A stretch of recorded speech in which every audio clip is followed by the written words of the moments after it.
Numa manhã de outubro, uma tarefa de rotina se transforma em tragédia. Um trabalhador morre e ninguém viu o que aconteceu.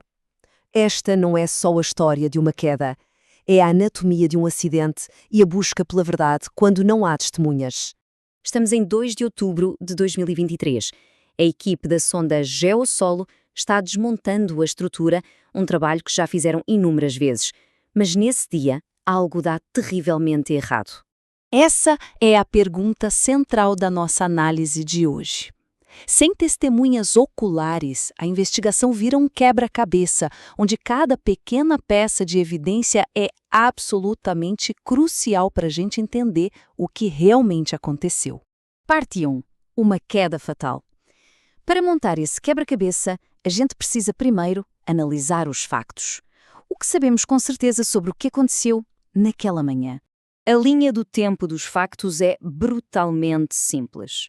Em pouco mais de 1 hora, um dia de trabalho normal termina em fatalidade. O que aconteceu no intervalo entre o início do trabalho e o momento do impacto é o centro do mistério.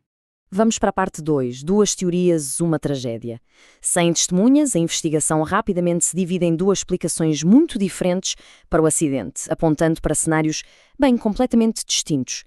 De um lado, a empresa sugere uma queda de baixa altura, quase um deslize. Do outro, os investigadores levantam a hipótese de uma queda catastrófica, lá do topo da estrutura. A questão crucial aqui é, qual dessas teorias se alinha com as evidências?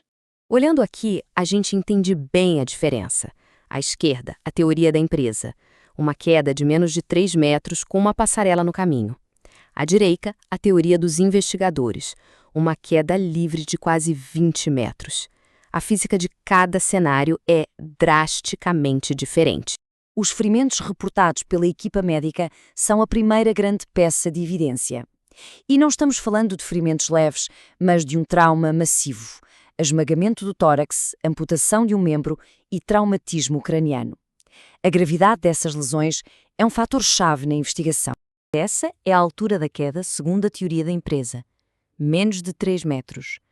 A questão que os investigadores colocaram imediatamente foi: como é que uma queda dessa altura pode causar lesões tão devastadoras e fatais?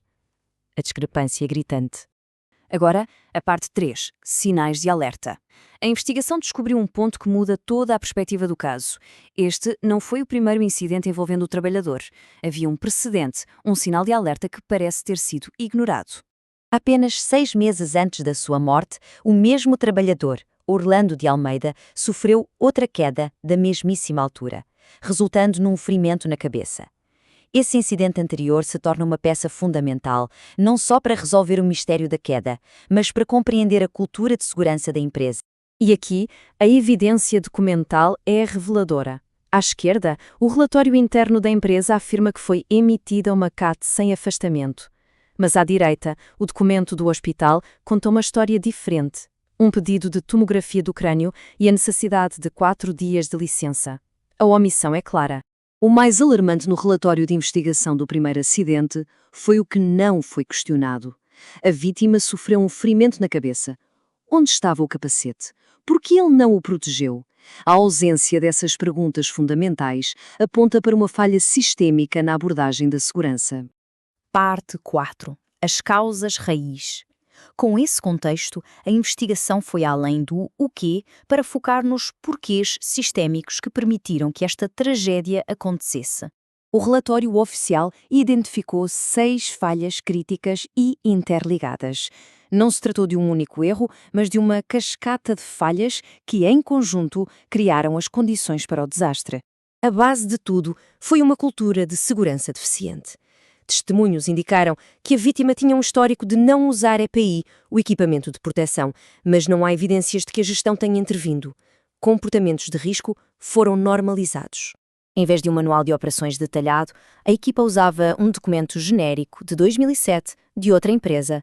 Essencialmente, eles não tinham um procedimento operacional, o que forçava os trabalhadores a improvisar durante tarefas complexas e perigosas. A própria máquina era um risco. O design antigo da sonda obrigava os trabalhadores a se exporem a perigos em altura que a tecnologia moderna já eliminou. A falta de modernização manteve riscos desnecessários. A regulamentação exige uma análise de risco formal para qualquer trabalho em altura. Para esta tarefa, simplesmente não foi feita. Uma etapa preventiva crucial e legalmente obrigatória foi completamente ignorada. Não havia sistema para verificar se as regras estavam sendo seguidas. Sem auditorias, sem observações, sem inspeções. Práticas e condições inseguras podiam continuar sem qualquer controle ou correção. E aqui, talvez, a prova mais contundente. A própria matriz de formação da empresa revela que Orlando de Almeida, a vítima, não tinha a formação obrigatória para trabalho em altura. Pior ainda, o documento mostra que outros trabalhadores só receberam essa formação depois da morte dele.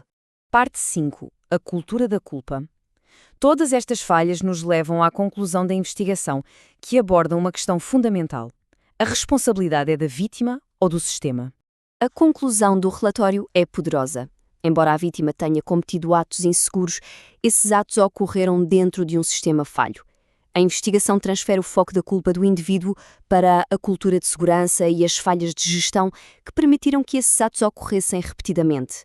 E isto nos deixa com a reflexão final deste caso. A anatomia de um acidente raramente aponta para uma única causa ou pessoa. A verdadeira questão não é quem caiu, mas sim qual foi o sistema que o deixou cair.